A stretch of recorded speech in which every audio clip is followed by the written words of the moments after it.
आपने कई बार लोगों को कहते हुए सुना होगा कि आखिर कल किसने देखा है। ये बात सच है कि भविष्य के बारे में सही तौर पर अनुमान लगाना बहुत मुश्किल है।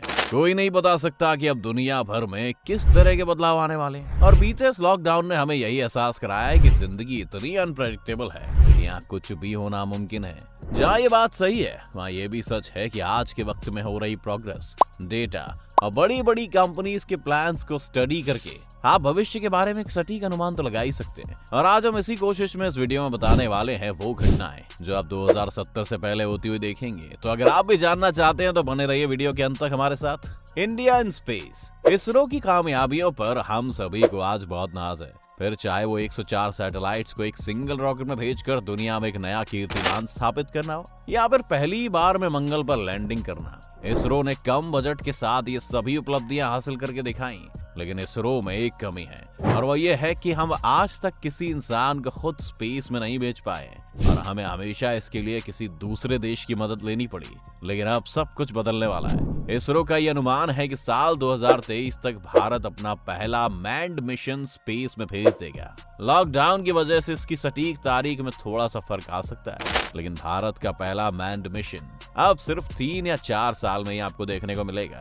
इस अभियान का नाम गगनयान रखा गया है और 10,000 करोड़ रुपए की लागत वाले इस अभियान का लक्ष्य 3 लोगों वाले एक स्पेस क्रू को 5 से 7 दिन तक स्पेस में ले जाकर वापस लाने का है। Rise of population and climate, एक अनुमान के मुताबिक दुनिया के सबसे ज्यादा जनसंख्या वाले देश चीन की जनसंख्या लगातार बूढ़ी होती जा रही है और उनकी वन चाइल्ड पॉलिसी के कारण उनकी पॉपुलेशन ग्रोथ में भी रुकावट आने वाली है, जिसका मतलब है कि भारत 2024 में ही चीन को जनसंख्या के मामले में पीछे छोड़ देगा। 2042 आते आते दुनिया की कुल जनसंख्या 9 बिलियन पहुंच जाएगी और भारत इस वक्त दुनिया का सबसे अधिक जनसंख्या वाला देश होगा।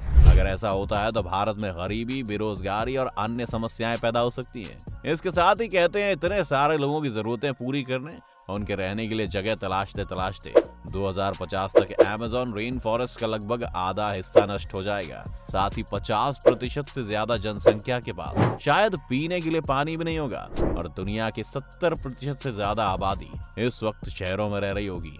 2037 में माना जा रहा है कि क्लाइमेट चेंज के कारण आर्कटिक की सारी आइस पिघलकर आर्कटिक ओशन में चली जाएगी, जिससे समुद्र का स्तर भी बढ़ सकता है। यूं तो इससे काफी नुकसान है, पर चीन को इससे निजी तौर पर यह फायदा है कि उनके लिए यूरोप से व्यापार का एक और समुद्री रास्ता भी इससे खुल सकता है। एलॉन मस्क, आने वाले कुछ साल पूरी तरह से एलॉन मस्क के होने वाले हैं।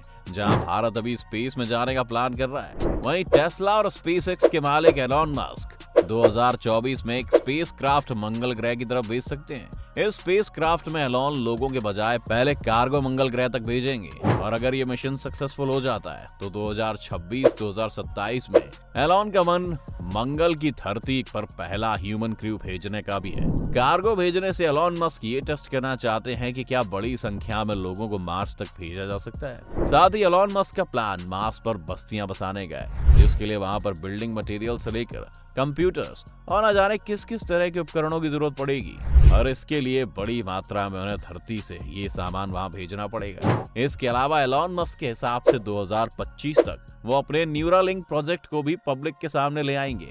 न्यूरालिंक वो प्रोजेक्ट है दोस्तों जिसमें एक इंसान के सर में ड्रिल करके उसके ब्रेन में एक चिप फिट की जाएगी जो ब्रेन की ही इलेक्ट्रिसिटी से चलेगी। इस चिप का मकसद मानसिक रोगों से बीमार लोगों के दिमाग में बंद पड़ गए हिस्सों को फिर से एक्टिव करना होगा, जिससे पैरालिसिस से लेकर कई अन्य समस्याओं से जूझ रहे लोग ठीक हो पाएंगे। एलॉन का मानना है कि 2040 तक आते आते तो ये चिप्स इस तरह से काम करने लग जाएंगी कि 2 इंसान जिनके दिमाग में चिप इंसर्टेड है उन्हें आपस में बात करने के लिए बोलने की भी जरूरत नहीं पड़ेगी और वो सिर्फ इस चिप की मदद से एक दूसरे से इंटरेक्ट कर पाएंगे। International space station and NASA, बहुत से लोग शायद ये बात ना जानते हो कि धरती के बाहर एक इंटरनेशनल स्पेस स्टेशन है जहां हर 6 महीने या साल भर में नए एस्ट्रोनॉट्स रहने जाते हैं और वो वहां से ही धरती को ऑब्जर्व करते हैं। साथ ही स्पेस में बहुत से एक्सपेरिमेंट्स को भी अंजाम देते हैं। 1998 में लॉन्च हुए इंटरनेशनल स्पेस स्टेशन या ISS को 2024 में डिकमीशन किया जा सकता है। आईएसएस को फंड करने का ज्यादातर जिम्मा यूएस और रूस का था, लेकिन हाल के कुछ सालों में इंटरनेशनल दबाव के कारण रूस की इकोनॉमी को काफी नुकसान हुआ है, जिस वजह से ज्यादातर भार यूएस पर आ गया है। इसलिए इस प्रोग्राम को ही बंद करने की बात चल रही है। कुछ साइंटिस्ट का कहना है कि हो सकता है इसे डिकमीशन करने के फैसले को शायद 2028 तक डिले कर दिया जाए, लेकिन अब इंटरनेशनल स्पेस स्टेशन का बंद होना लगभग तय है। लेकिन इसका ये मतलब नहीं है कि नासा बाकी चीजें प्लान नहीं कर रहा है। नासा ने 2030 तक अपना खुद का मैन्ड मिशन मार्स के लिए प्लान किया हुआ है और वो निरंतर इस तैयारी में लगे हुए हैं। साथ ही 2036 वो साल होगा दोस्तों जहां पहली बार नासा 2 स्पेस रोवर्स को हमारे सोलर सिस्टम से बाहर हमारे ही सबसे नजदीकी तारे अल्फा सेंटुआरी की तरफ भेज सकता है। यहाँ के हैबिटेबल जोन में एक ऐसा प्लैनेट भी है जहाँ जीवन के मिलने की संभावना है, पर इस रोवर के वहां पहुंचने में 20 साल का वक्त लगेगा। तो वहां एलियंस की पुष्टि करने के लिए हमें 2056 तक रुकना पड़ सकता है। Electric vehicles and clean energy. दोस्तों, ये अंदेशा लगाया जा रहा है कि अगर नए तेल के कुएं हमें नहीं मिलते हैं तो 2050 तक धरती के सभी फॉसिल फ्यूल खत्म हो जाएंगे। फिर ना गाड़ी चलाने के लिए तेल होगा, ना बिजली बनाने के लिए फॉसिल फ्यूल। इसलिए आप देखेंगे कि 2070 आते आते हम पूरी तरह से इलेक्ट्रिक व्हीकल्स पर शिफ्ट हो जाएंगे और आपको पेट्रोल पंप से ज्यादा चार्जिंग स्टेशंस दुनिया में देखने को मिलेंगे। इसके अलावा हर तरफ स्मार्ट हाईवेज बनाने की भी बात चल रही है, जिन पर गाड़ी चलते चलते खुद ही चार्ज हो सकती है, उसे कहीं भी रुकने की जरूरत नहीं है। एनर्जी के सेक्टर में आप देखेंगे कि 2070 तक हम सोलर और विंड एनर्जी से तो बिजली बना ही रहे होंगे, लेकिन हमारी ज्यादातर बिजली न्यूक्लियर पावर प्लांट से आएगी। चीन जो अभी आर्टिफिशियल सन अपने यहाँ बना रहा है, अगर वो प्रोजेक्ट सक्सेसफुल हो जाता है तो आपको क्लीन न्यूक्लियर एनर्जी मिलेगी, जिससे कोई रेडियो एक्टिव रेडिएशन नहीं निकलेगा और ज्यादातर देश इसी तरीके से बिजली बनाना शुरू कर देंगे। Technological singularity. 2045 साल आपको थोड़ा सा डरा सकता है। कहते हैं कि ये साल टेक्नोलॉजिकल सिंगुलैरिटी का होगा, यानी 2045 तक टेक्नोलॉजी इतनी ज्यादा जटिल हो जाएगी कि किसी भी इंसान के लिए इसे समझ पाना मुश्किल हो जाएगा।